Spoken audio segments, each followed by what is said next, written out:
สบายดีทุกคนเนาะมื้อนี้สบายดีเป็นตอนเช้าของมื้อวันอาทิตย์ทุกคนเลยตอนนี้ประมาณ9 โมงเนาะวันที่16 เดือน 8 2026ทุกคนมื้อนี้พาเลาะไปตัดมูลพุ่นแหละเขตบ้าน4 บนเมืองท่าห้อมสาบเดี๋ยวไปพูดแล้วมั้งต้องเสื้อหมวกได้มื้อนี้แดดร้อนเลยเสื้อหมวกกันเนาะไปรอเบิ่งตัดมูลมื้อนี้เป็นจังไดเนาะบ่ได้ไปโดนเนาะ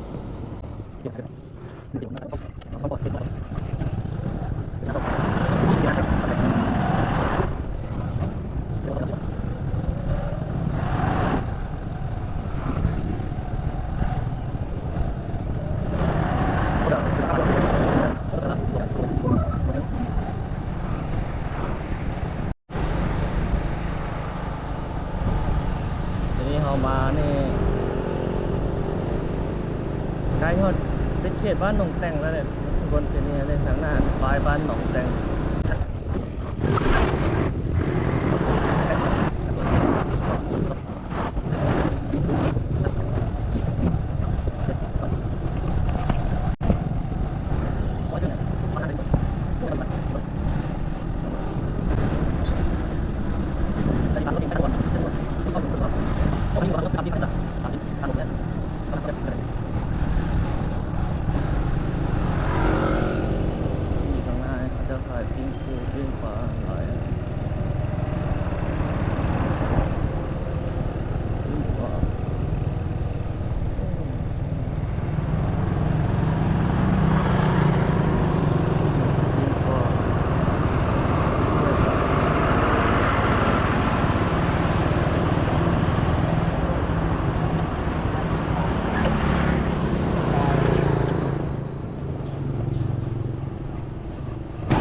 ปิ้งเท่าไหร่ตัวเท่าไหร่เอาแต่ปลาเท่าไหร่ปลาป่ะโอ้มีแต่ตัวใหญ่ๆเนาะแม่ตัวละแสนตัวเสือแล้วเป็นซื้อกระแส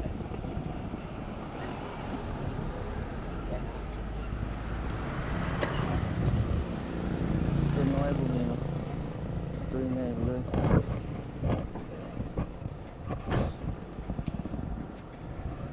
ซ้ำๆเยอะหมดปลาไม่เหรอไม่ตัวหกตัวเจ็ดปลาตัวโลมันบ่ได้ตัวน้อยต้องได้เสือเอาตัวนี้เอาแต่ปลาก็สุกเรียบร้อยเลย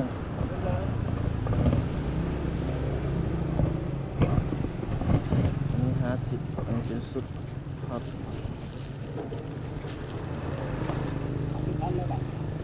ฮะคือเขาจะมีข้าวต้มที่เขาข้าวต้มมันง่ายครับง่ายมันก็จะไปใส่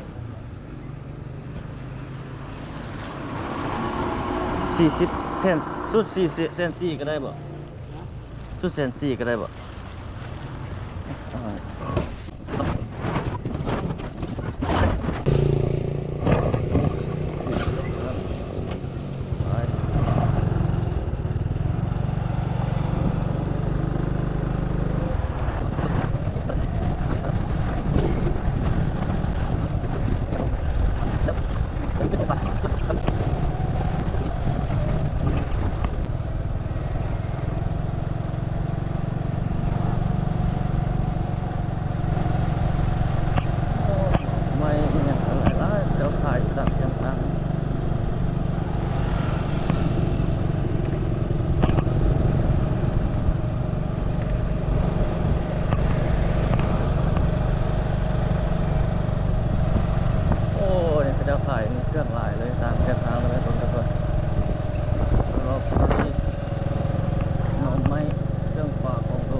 เรามาพี่เราคิดว่าเราเนี่ยเราบุกพัก เสร็จเรามาก่อนละ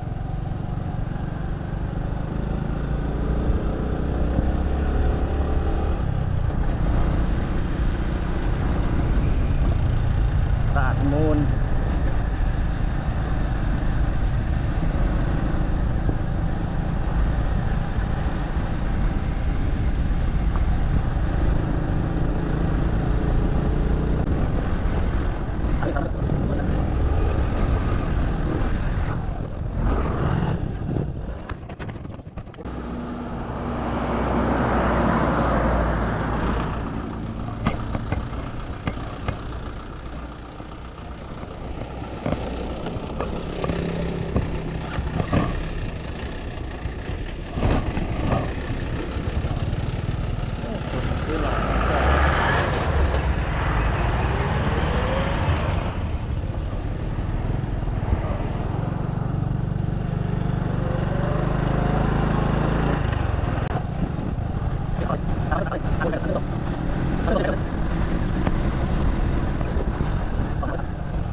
จิบเบียร์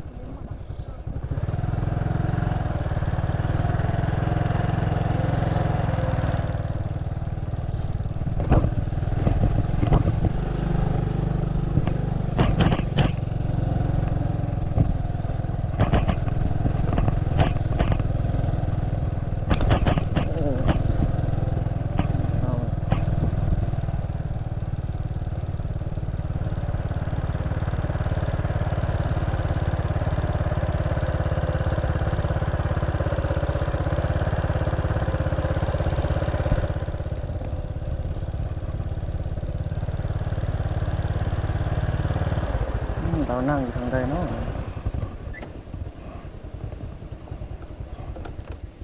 จากนี้จากนี้นั่งอยู่โซนตรงนั้นเลย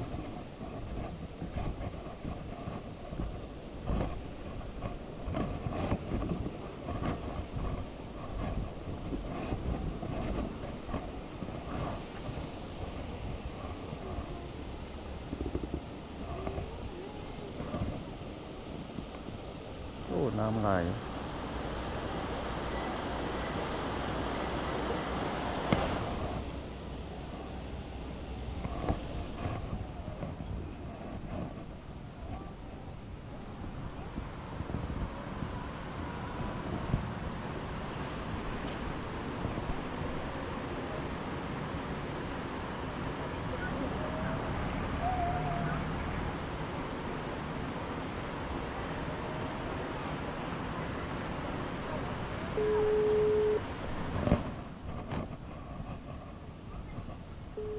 เรานั่งอยู่ที่ทางนั้นคนที่อ๋ออยู่ตาดตัวใด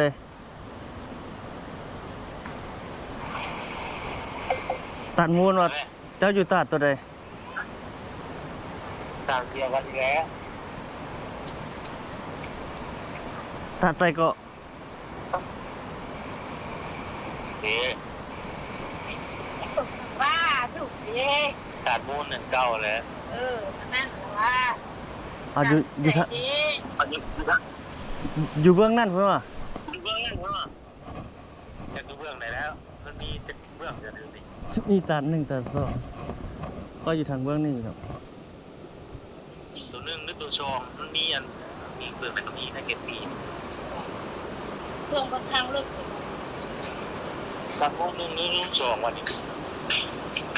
อ๋อเจ้าอยู่เบื้องนั่นพุทธินะ เห็นบ่ เดี๋ยวค่อยเกี่ยวกลับไป อันเดียวกันวันนี้ โบเลยคนละอันเลยคนละฝ้าเลย ว่า อืม อันมีหนึ่งมีชองว่ะ แม่ เงินได้เชียงเงินบ่ คือกัน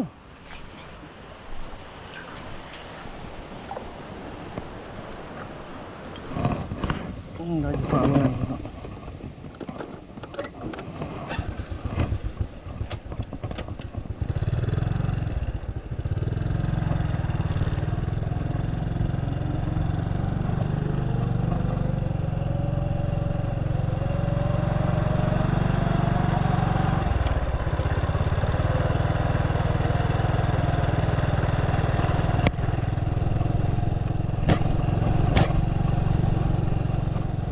านนี้เขาเจ้ากำลังปรับปรุงกัน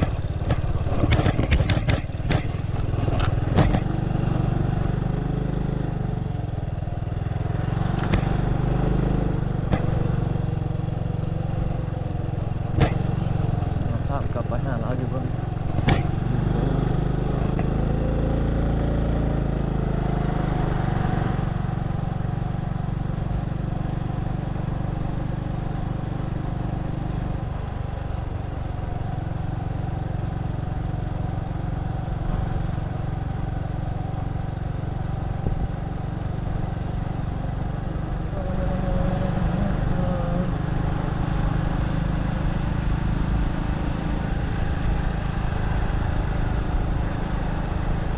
ทางนี้เขาเจ้าก็กำลังเฮ็ดตู้ขึ้นอย่างนี้บนซ้ายมือ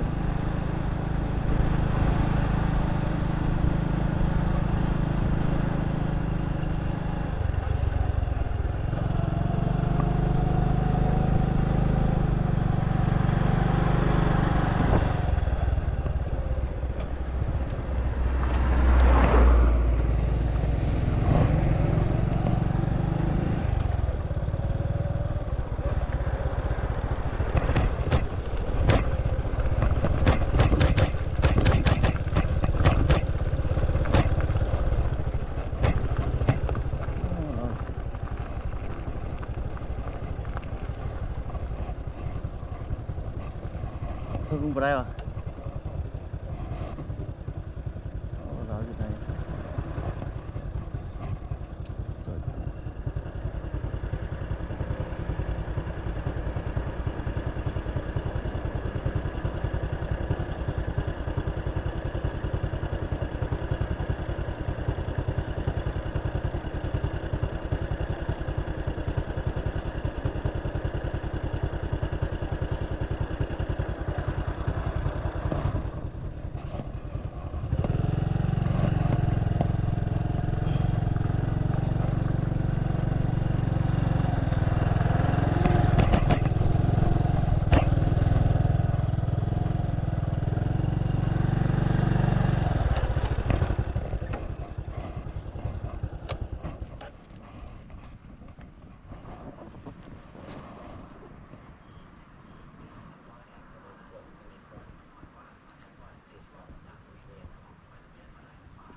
โอ้วันนี้เหรอไป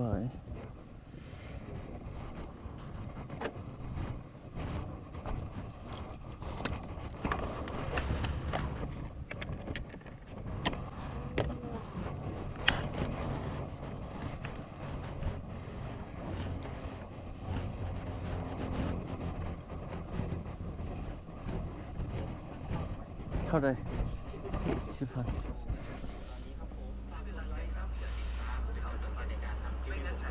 โกน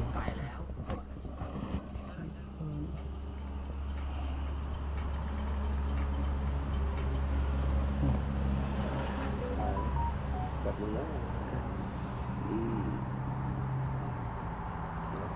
ดีรถ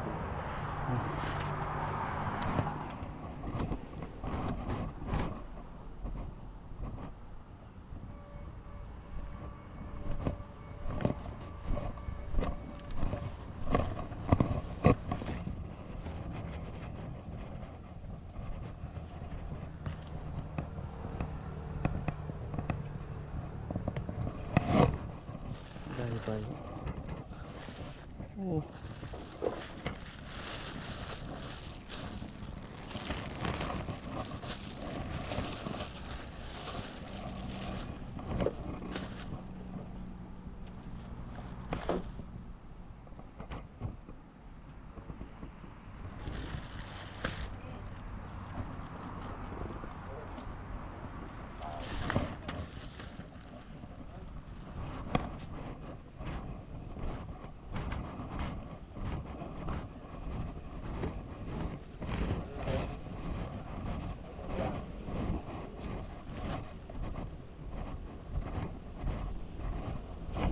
เอาได้อันนี้มาโอ้ไงนี่เราอยู่พี่โอ้ย่างไก่ไว้ตัวนี้เมื่อกี้เอามาทางเบื้องนั่งอยู่เจ้าบ่ให้รถเข้าไปใน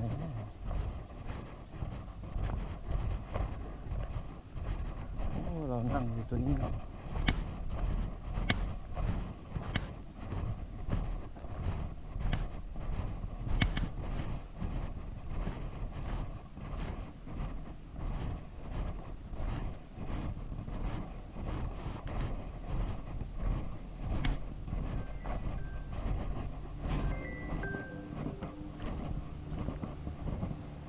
โลอยู่นี่ค่อยบ่ได้ไปเปลี่ยนตาดซ้ำแล้วนะคนละบอล ตามูนนะเว้นวะ ว่าค่อยตัดวางน้ำผึ้งพี่น่ะ คิดตัวทีนี้เลยฮอดแล้วเด้ ตามูนโอเค โอ้เร็วมันนั่งไกลใช่ป่ะโอ้คือบุพ้นคิดว่าเจ้าบุมาเด้ป้านั่งนี่บุคักป้าค่อยก็ซื้อ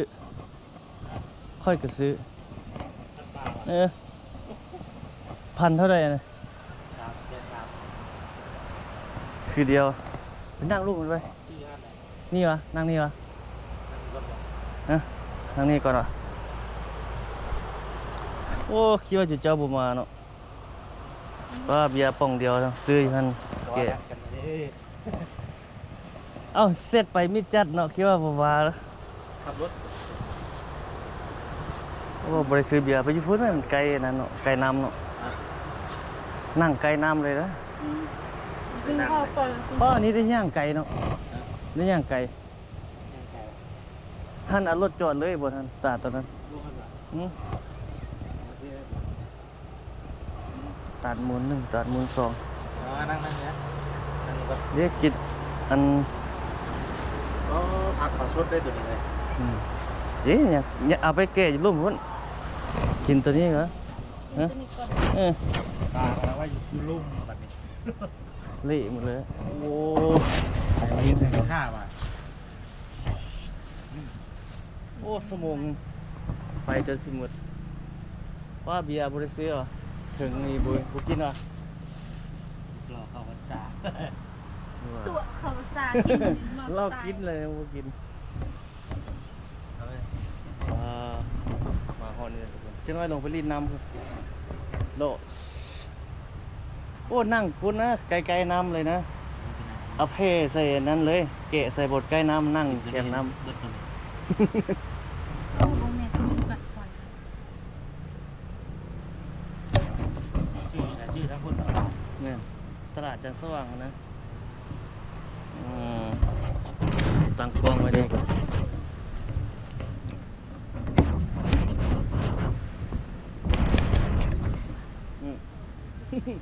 ไปใส่ตั้ง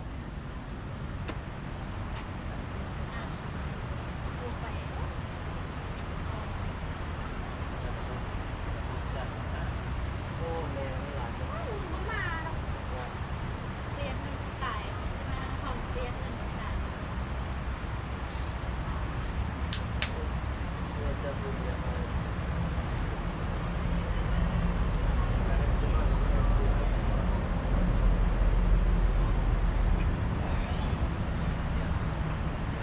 ที่ว่าน้ำเหลือ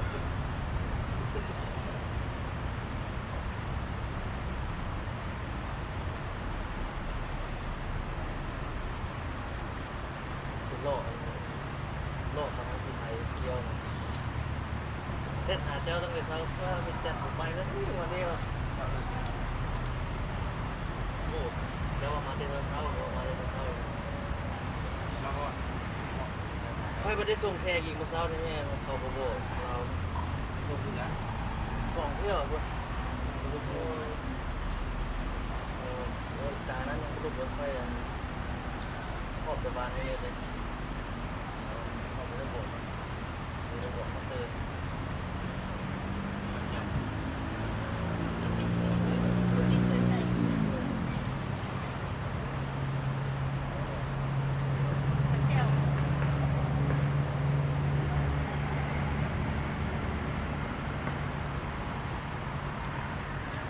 ขตเลยลูกแขกคนเมื่อเลยสาว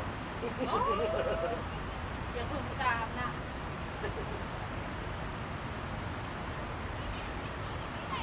มีน้ำเนาะตอนนั้นมาว่าผมมีน้ำ ตรงกันนั่งเข้ามาไอ้น้ำหัวพี่เนาะนี่มันคือ มันเด็ดใช่ไหมตรงนั้นกินมึงบุกด้วยนะ น้ำมันแห้งนะขับมาตักน้ำขับไป เนี่ยตอนไม่รู้น้ำสดเลยวิ่งไปกันเดียวน้ำมันมูมาหลา ยังฝนโมเมนต์จะมี น้ำเนี่ยยังฝน เอา เรียงไม่ติด บ้านนอกมันจะนึ่งหน้าก่อน เป็นยางฝนเป็นยางเล่นแล้ว ว่าน้ำมันเขาจะเปียกไปเลย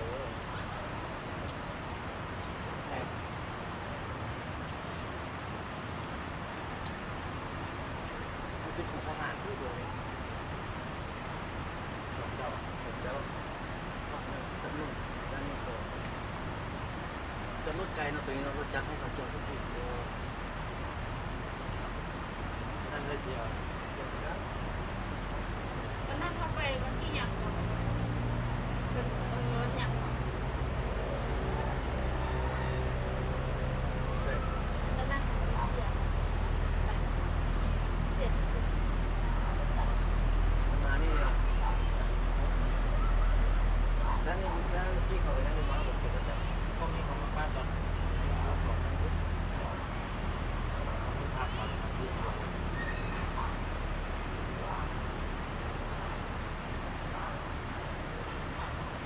ก็นั่งเข้ามามันก็แม่นเราติ๊ก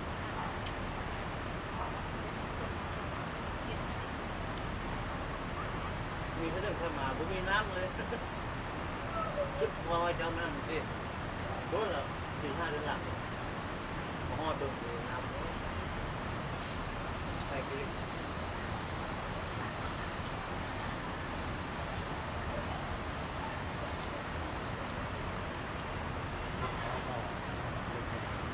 ลำโพงก็เปิดได้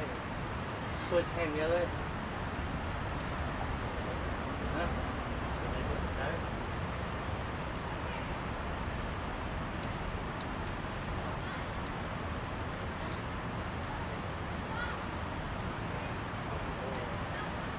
เจอเห็นงานจะต้องแบบ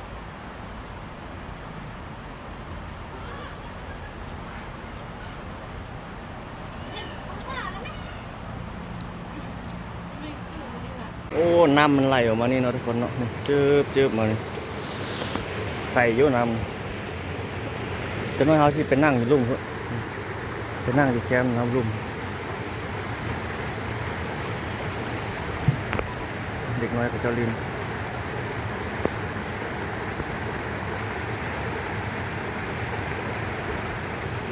มี2 เจ้าเลยนี่เป็นตัดมูล2เนาะในเบิ้งนี่ฝ่าบุญนั้นจะเป็นตัดมูล1เบื้องนั้นเข้ามาทางนั้นเบื้องนี้ก็เข้ามาทางนี้เสียปีคือการนอนรถใหญ่รถอันนั้นนี่มัน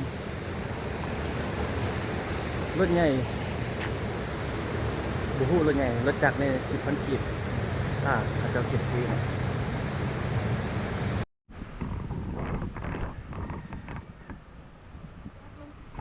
เสาะบนตะบนนั่ง ลงเฟซยานโคของปั่น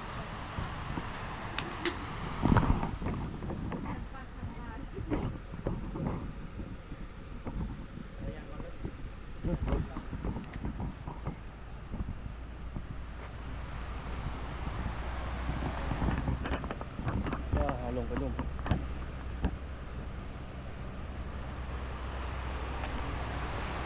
น้ำไหลแห้งเลยคนดูหน้าจะกระลิ่มน้ำ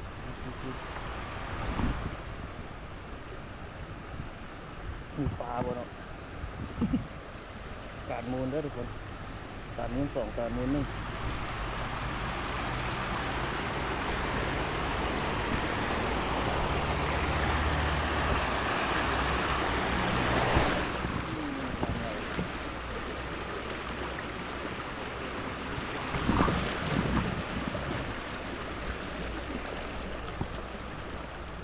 มันเป็นหินเป็นเหล็กนี่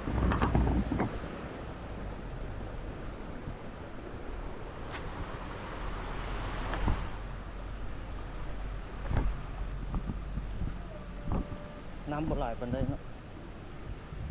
เย็นบ่เย็น มาไปทางนั้น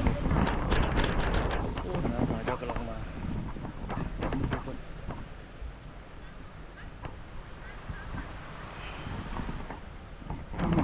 เขาเจ้ากำลังมา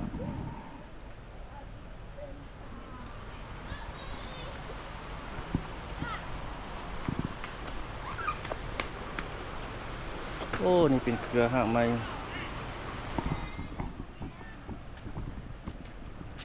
มีคนกำลังมาด้วย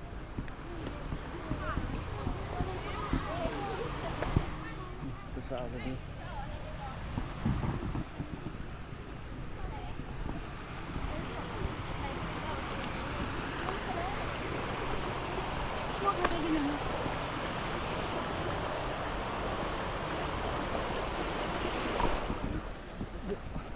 โอ้น้ำบ่ไหลปานใดเนาะ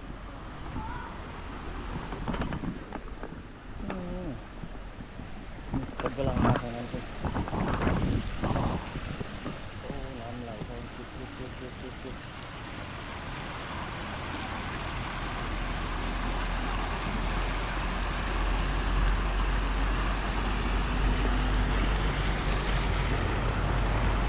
ทางนั้นไปก็จะประมาณนั้น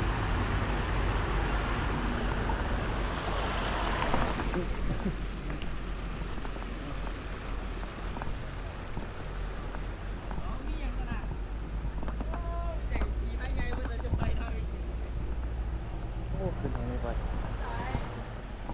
คนที่สองมา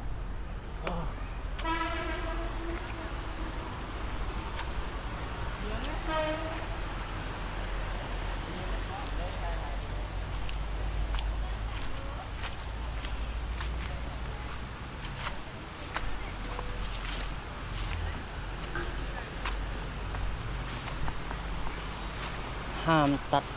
ดังไม่ห้ามตัด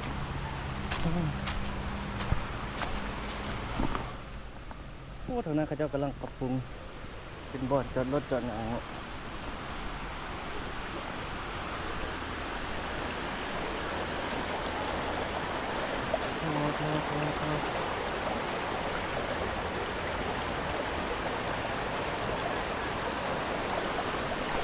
น้ำไหลตรงนี้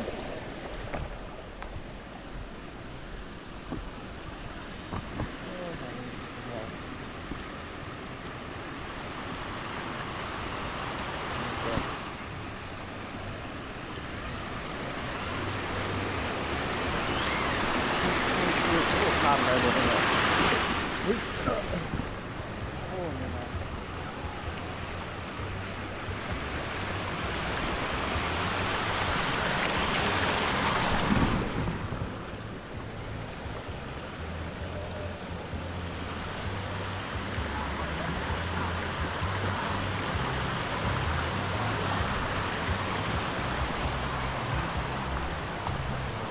นั่งกินนี่วะ นั่งกินเจอกันแล้ว ฮะ นั่งที่วัด ทางร่มบนบ่อนั่น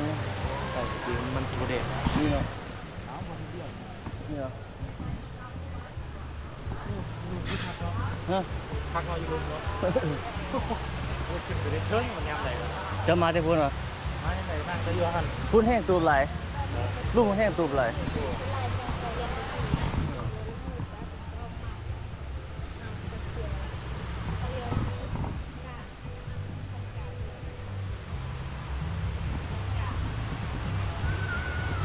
ฟ้าเย็น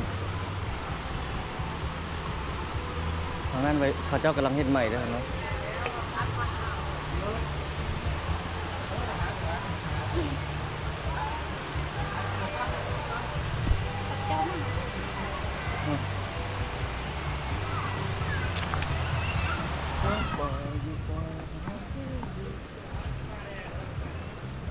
โอ้ทางโน้มให้คืออันอีกเนาะคุณโอ้คนหลายคือการได้สดทางนี้โอ้ดึกมาตอนดึกมา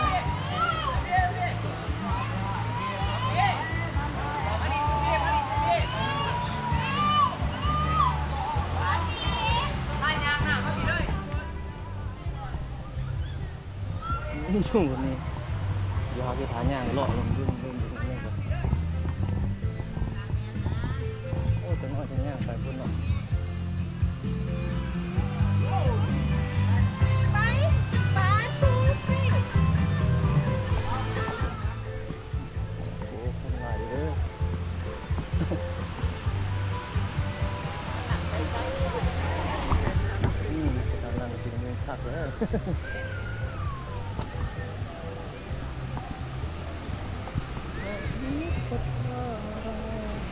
เย็นดีขนาดเข้าบริยังเย็น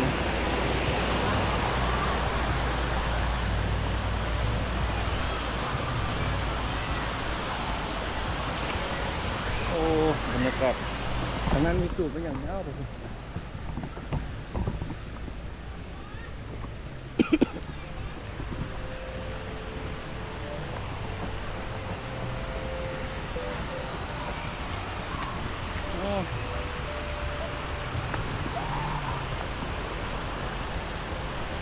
อารมณ์ไม่ไปเดือนนั้น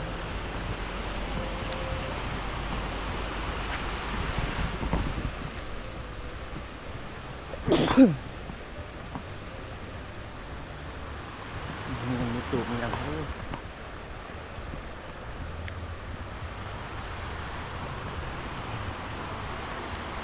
มันมีตูบไร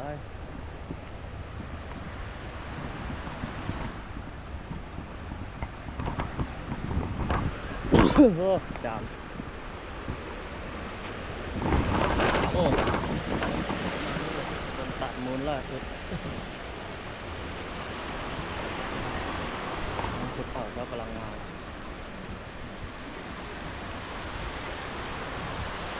โอ้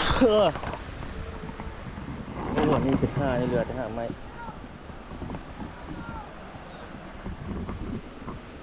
ขัดน้ำลายเต็มแล้วรถเลยโอ้นี่มันยังยาวท่านร่มไปเลยมีกินแล้วก็จะทิ้งหญ้าทิ้งอย่างเลยนะขูดหาไม้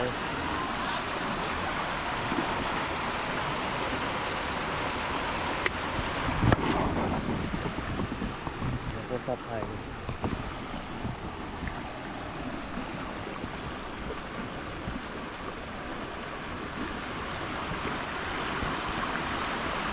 โอ้ทำไมมีสูตรมีอย่างไรแบบ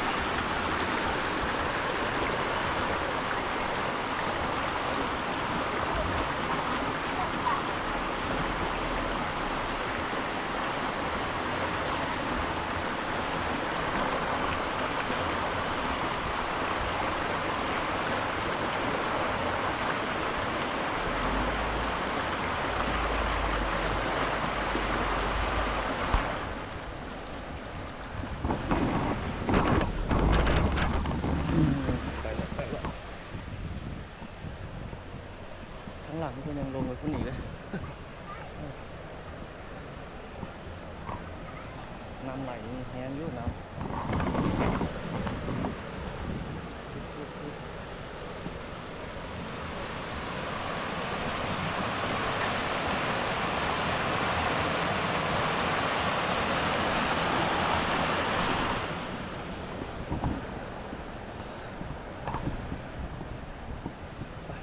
ขึ้นไปดังไฟโอ้นี่เขาเจ้ามาดังไฟดังอย่างจริงคืนนี้เขาเจ้าขายนะนี่เป็นตอนมูล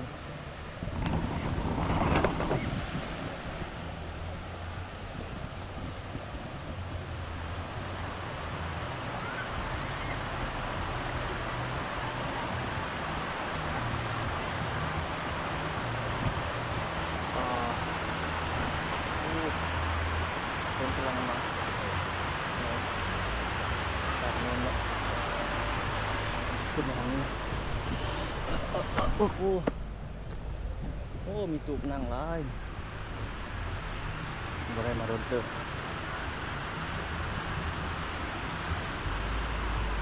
ตอนนั้นคนกำลังมามีคนขายเครื่องขายอย่างนี้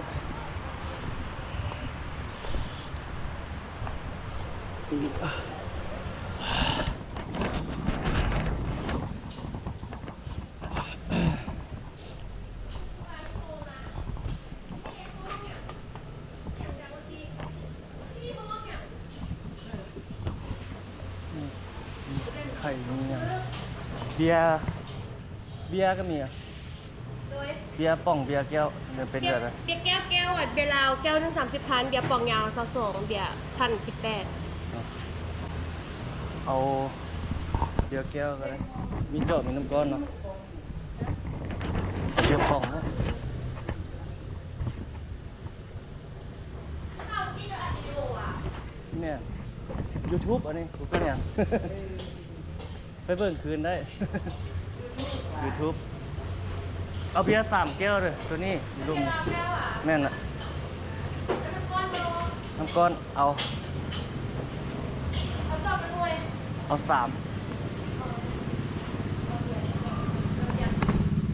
มีจอบมีรุ่นสั้นกับรุ่นยาว เอาตัวสั้นก็ได้ เอาไปให้ก็ได้วะเลือกไปเองเหรอเอาไปเองบอก อันไหนก่อน เอาไปเองบอก อันเจ้านางไก่บอ นี่นี่ โอ้นางนี้จะไปให้กัน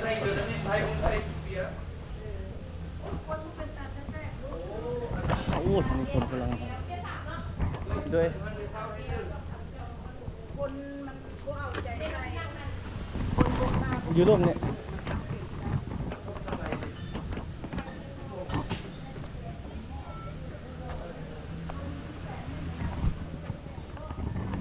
จอดรถอยู่นะ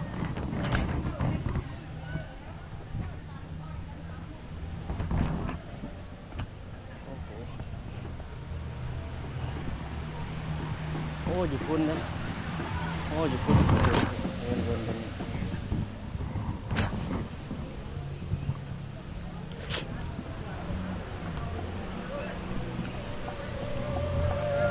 โอ้ฝนกำลังมา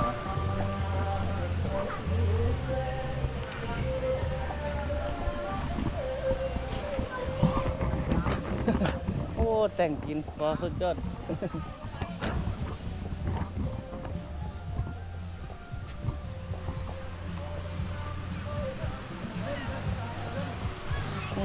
เจ้าดินแล้ว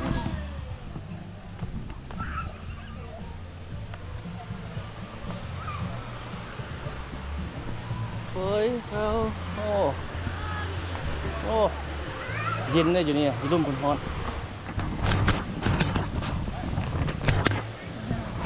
เก๋ไหมโอ้แฟนดีๆไหมเนี่ยฮะของแก้มเนาะโอ้ถ่ายรอบไปทันลุ่มครับนี่พระเจ้ากำลังวิ่งตั้งใส่นี่สิ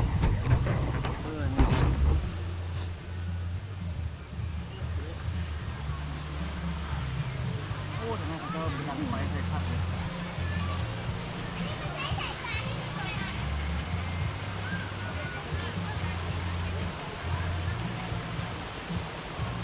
เดี๋ยวนะโอ้นี่จะเป็นโสดเลยว้าปักยังไงวะเนี่ยเดี๋ยว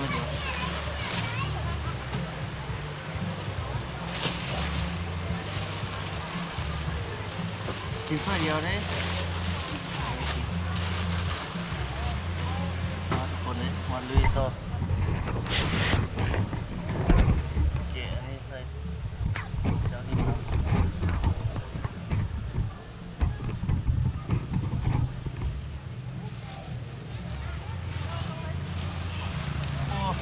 เพิ่งว่ามันที่สุดตัวนี้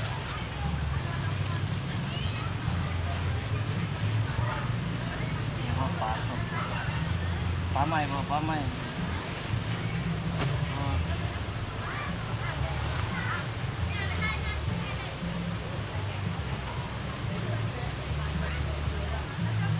มีกล้วยเลย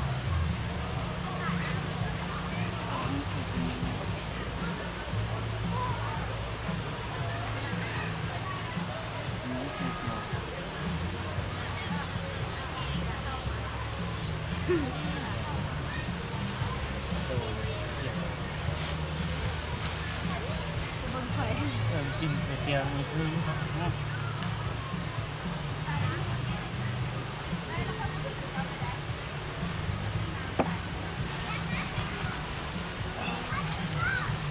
ว่าเนื้อที่เทียบเลย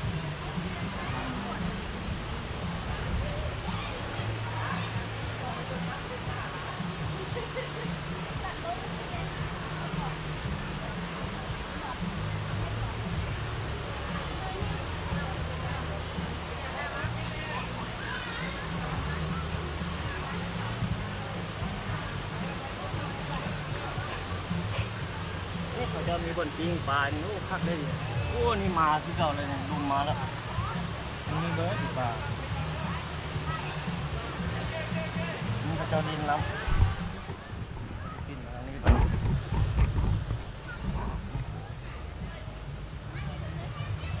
ไม่เนี่ยถ้วยเดียวเลยแต่ที่ ตัวใหญ่เนาะ ตัวใหญ่ ตัวใหญ่ สำเดียวได้บอก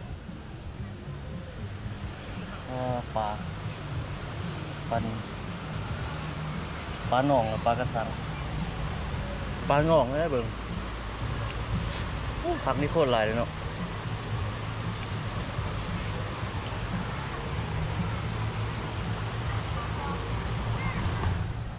เป็นปลาเก้าบอกมัดเตียวใช่ปะ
ที่ว่ามันสิแพงบ่ได้แพง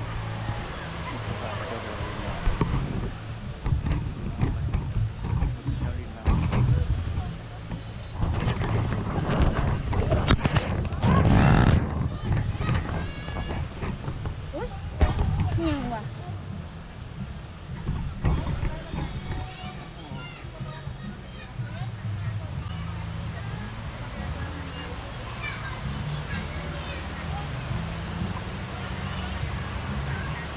วันลาย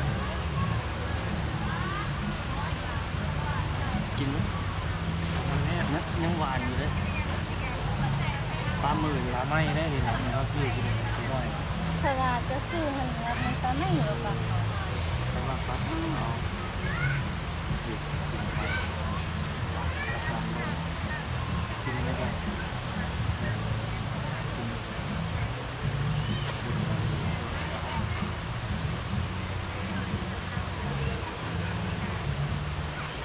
เล็ดลงพาดสิบบาทเลย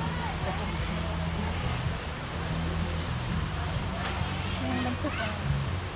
อ่ะ โอ้ยังมีอันนี้เนาะโอ้ลืมไม่เห็นเอาเมื่อกี้มีที่พักอันนี้มาแม่เนาะ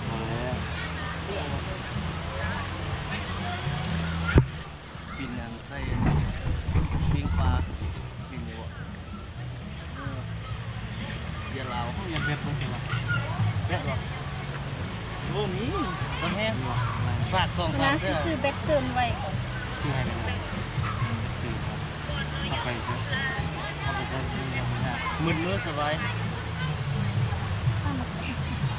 โอ้มีมันมาแตงเห็นท้องอันนี้เห็นอยู่วะเห็นบนนั้นอาหารอยู่ เห็นที่ เห็นวะ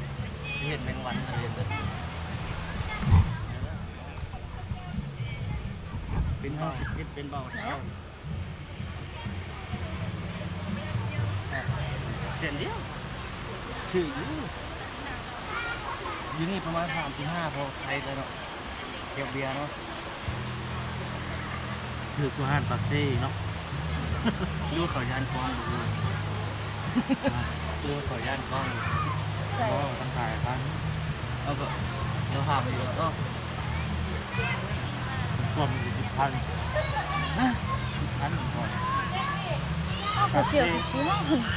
ปักซี่หนักถึงก่อนดาวพันเนาะ ห้านปากซีครับ เอ้ก่อนมันยังเบื่อไว้หรอเนาะ โอ้น้ำขุ่นเหรอตัวลิ้นขุ่น เขาอยู่ทำเพลงยังมีเขาเรียกยิ่งเพลงยังไงบางที ขุ่นในวันนี้เป็นอ่างเลย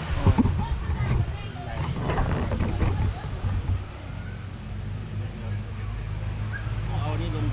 ฟองเอานี่ลงเก็ต3 โมง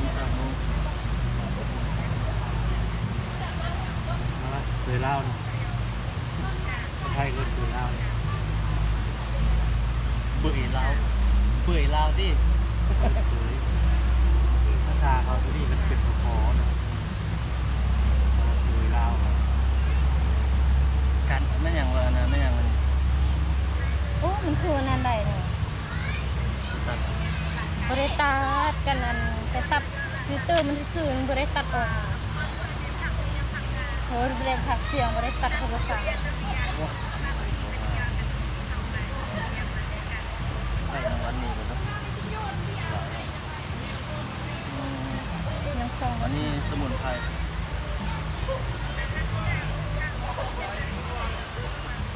ทำเป็นติ๊กต็อกก็คือหาได้ ที่ลงเอาไว้ให้แม่คอยเบิ่ง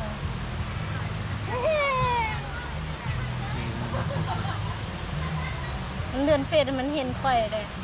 บ่ได้ก็เห็นแต่เบิ่งคนอื่นนะเบิ่งรูปตัวเองเด้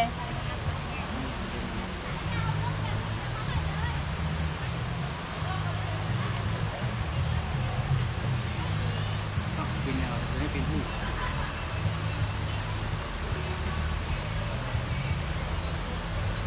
คือมักอัน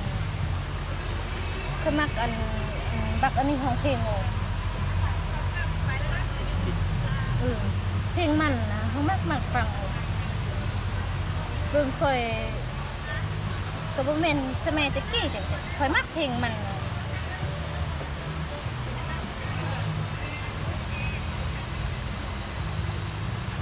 ส่งนาที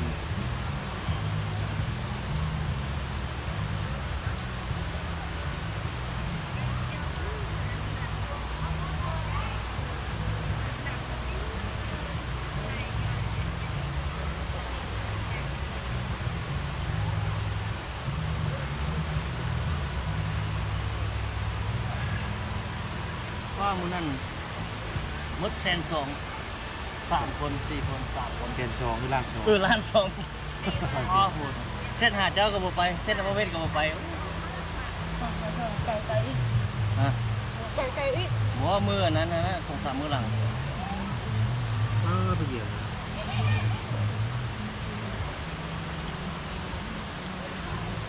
มาแล้วทุกคนนะ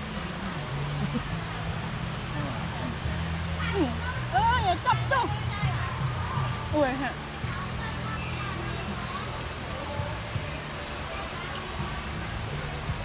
โอ้เบิ่นแล้วสิดูกันเลยหมดแล้ว ดึงมา นี่เหลือผมเอาวะบาทเดียวเอาติดมือเล็กน้อย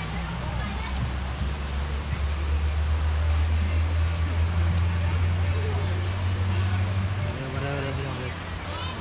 กัดเร็ว ตั้งกองป่าแล้วก็เฮ้ยนะ ๆ บึ้นตึ้ง ดูเทียมมันหนึ่ง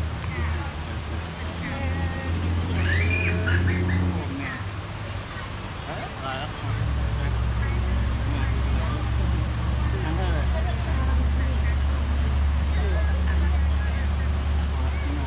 มีดวง ปลาเนี่ยกินเพื่อนเลย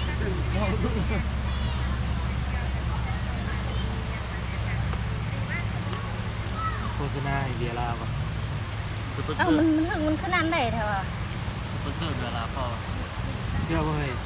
ฮะ อยู่ไทยอยู่ประเทศอื่นเขาโฆษณาเราเดียวก็ได้เลย เนี่ย ประเทศป้ายโฆษณาก็ได้เลยอาหาร กฎระเบียบบ้านเฮานี่เสรีสุดๆเลย มีคนระเบียบว่าง่ายๆนะ นี่แต่เก็บมันใช้อยู่สบายๆนะวันแบบนี้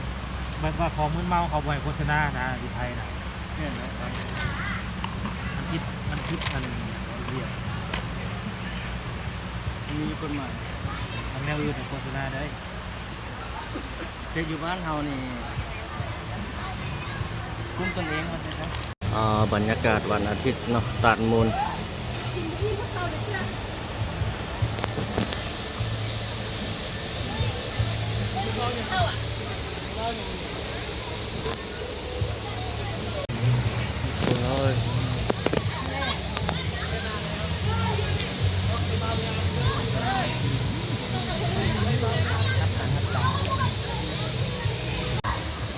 เลิกก่อนจะเลิกกับมันเรานั่งลงที่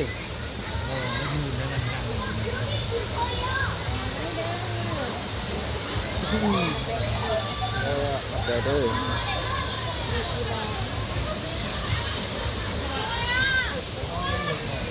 นี่เลิกประมาณนั้น ข้างหน้า โอ้ปล่อย เห็นแสดงหนังเตียนเอาคนแบบนี้แล้วแสดงหนัง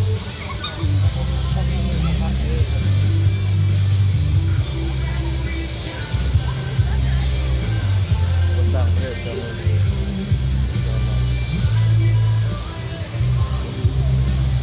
คนเริ่มมาหลายเลยมีคิดว่าดินลำลงผ่านไปได้เลยบ่ ได้เนาะพระเจ้าใส่ลงไป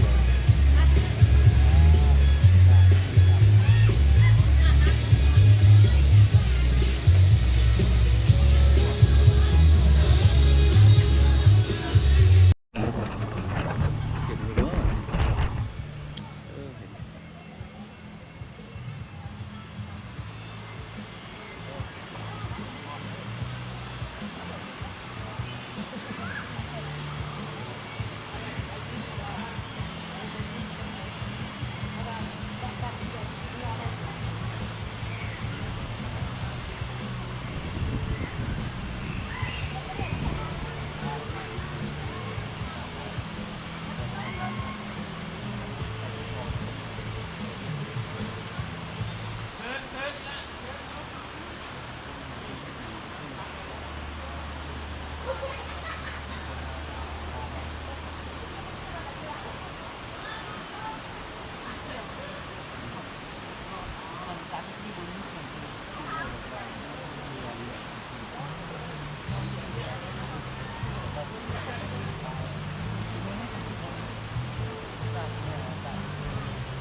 น้อยดีว่านั่นแหละฟ้าเป็นก้อนจับมือบ้านเขาเอาเนี่ยมันขาวเอ้ามันจะเด่นอันนี้กับคนเขาจะเด่นจะเด่นเพราะว่าหนอมนี่คนเขามันจะเป็นแบบมันขาวได้เนี่ยมันขาวเราจากเด่นทำไมเขาจากเด่นเปรี้ยวแล้ว พันธิบาเนาะนั่นเป็นข่อยนะข่อยเป็นเก่าแล้วนะ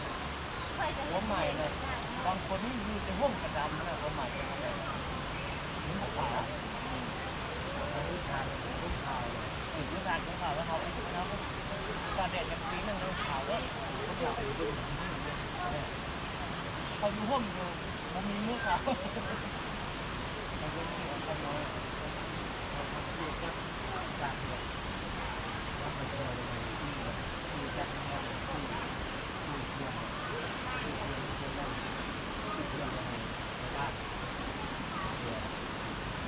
แจ้งที่ของที่ของติดอยู่ที่ของใต้ได้บ้าน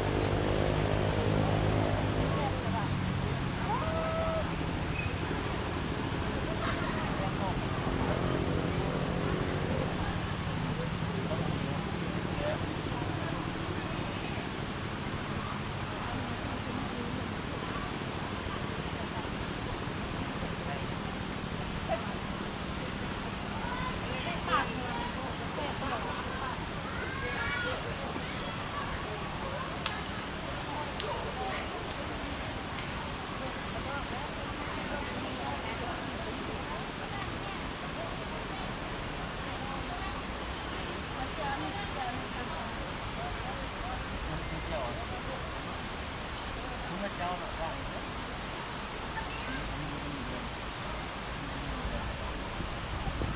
เงินในวังผมนี่สีดำมันเป็นของมีเสียงตากดำแล้วลูกเขาทำของขา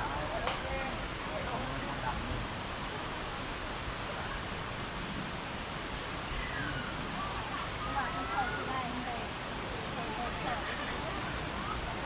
ได้ที่ดูทางน้ำ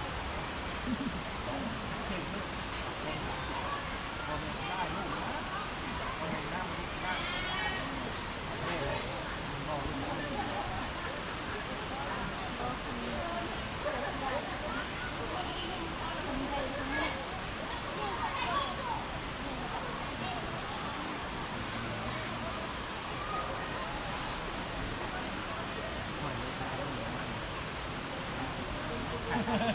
อ้าวมันได้แม่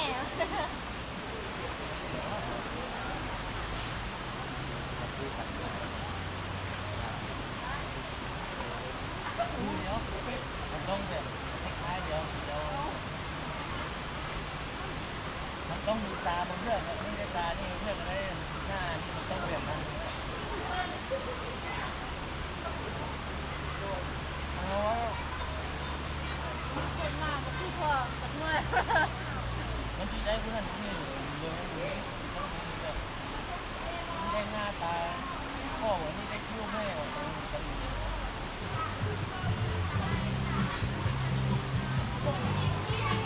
ข่อยเนี่ยเห็นใครได้ทางพ่อแต่คนได้แม่ไปเสีย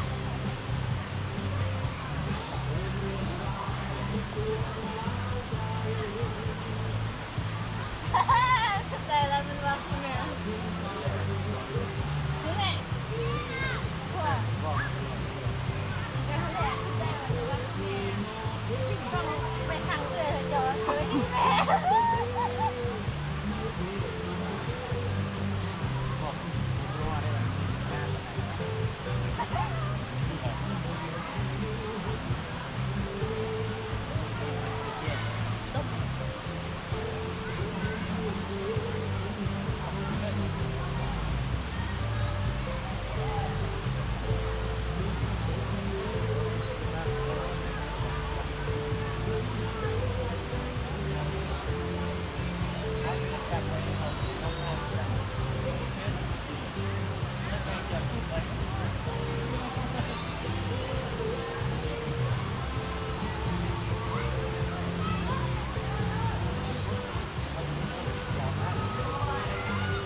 เชื่อมงวมันตื้อเขาเรียกเอาร้อยตัวคือพวกเรียกคือตัดเอา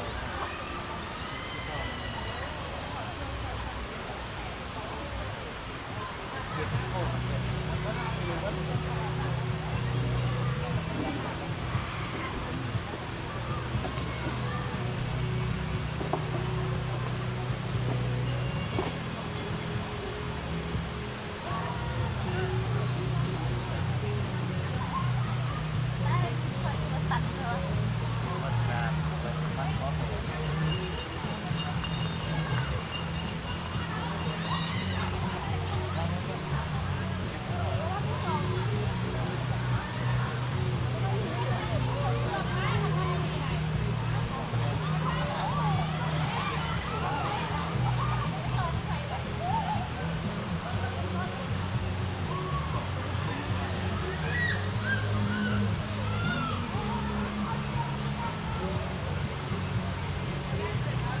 อันนี้เป็นอะไร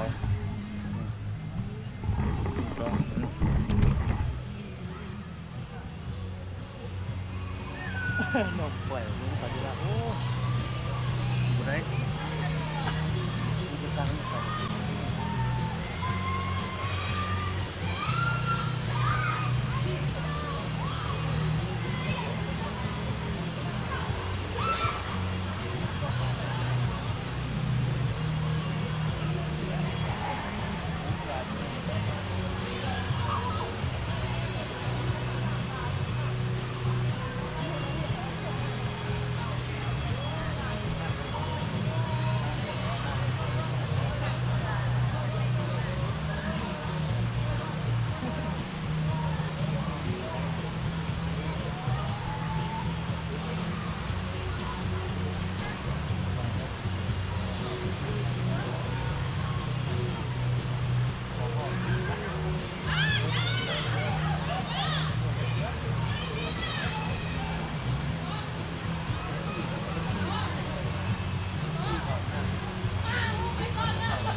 ไป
ประมาณนี้ก่อนทุกคนเลย หลายก่อนเมื่อกี้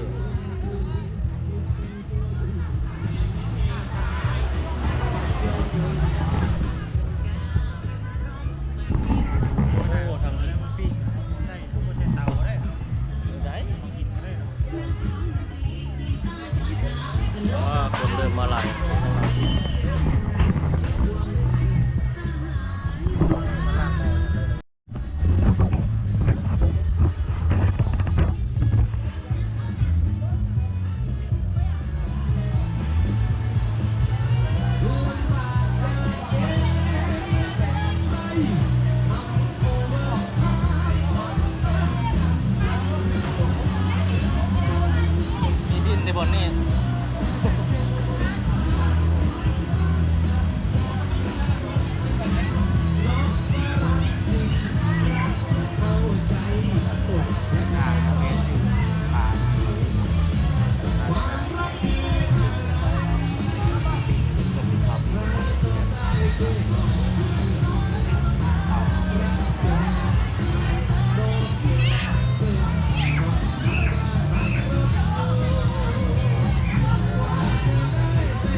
กว่าเมื่อกี้นะนี่ทางนี้ก็เป็นอะไร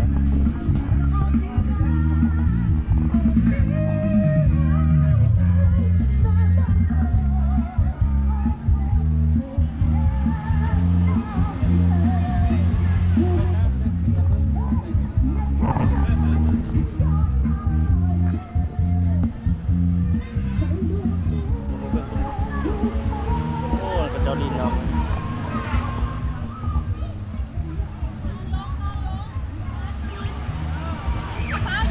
เจ้าดินน้ำ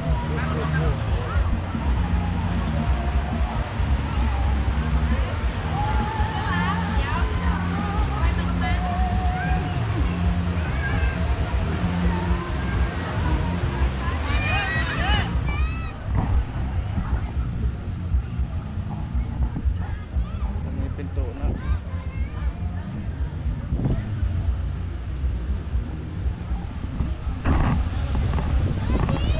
โอ้ยนี่น้ำเนี่ย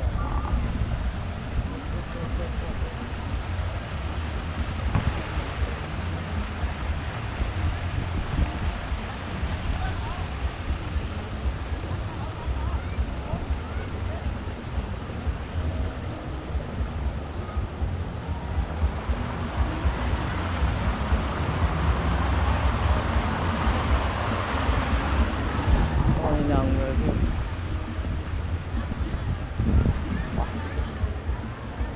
โอ้ลาบ่เห็นในไรเพิ่น เราซ่อมเอาอยู่เพิ่น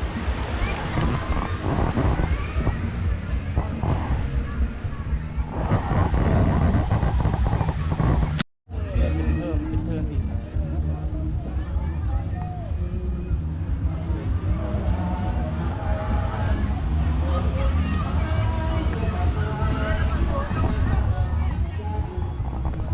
ยกขึ้นนี่ไม่ใส่หรอก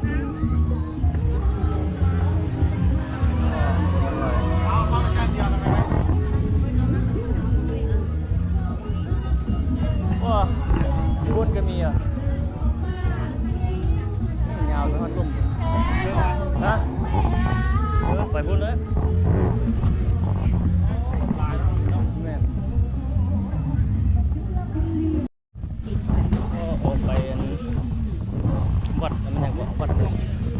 ทำผ้าโตนะทุกคนเนาะ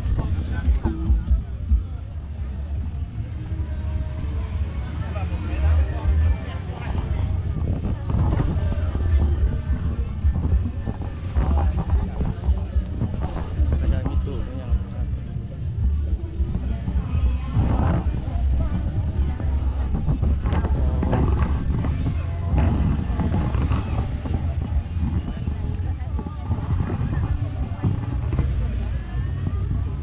คนหลายคนหลายโอ้นี่จะดิบน้ำจากคืนดังไฟยิงปูยิงปลา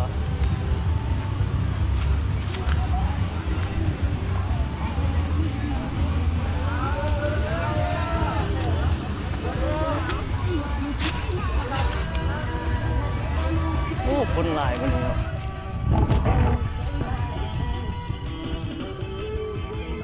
เจ้าพิงกับเจ้าอย่างกันหลาย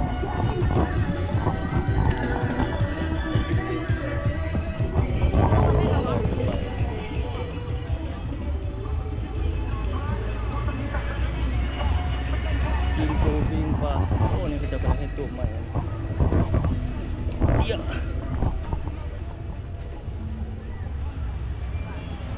น่าก็หลายเลย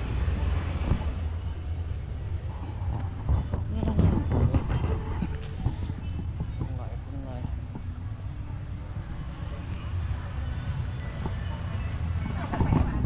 เดี๋ยวผมมาอยู่แบบนี้คือปูคือปลาสามารถแต่งอยู่พอกินได้สบายโอ้ทางนั้นก็เต็มเลยเนาะเต็มแล้วเด้อันนั้นน่ะ อันนี้มีบอดเป็นขายของอยู่ของกินอยังไงขายโปขายปิ้งขายน้ำขายอย่าง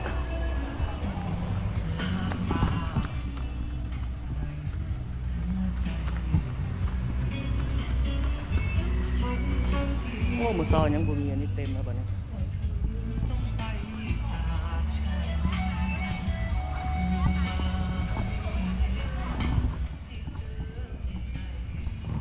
กำลังมาเนี่ยโอ้บรรยากาศสุดยอดมาก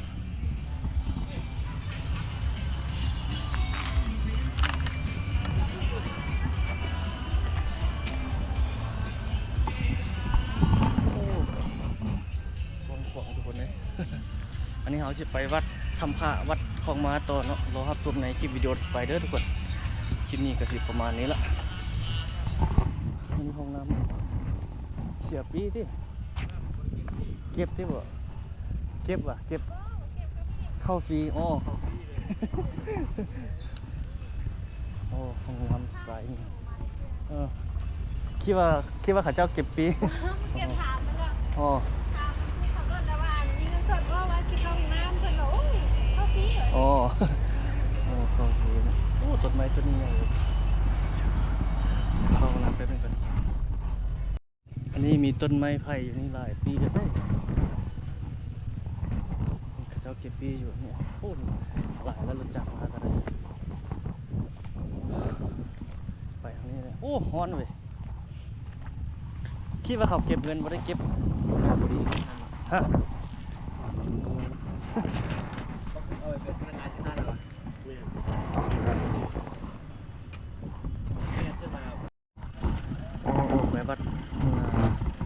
ทำผ่าวัดของมาตรงคนแบบนี้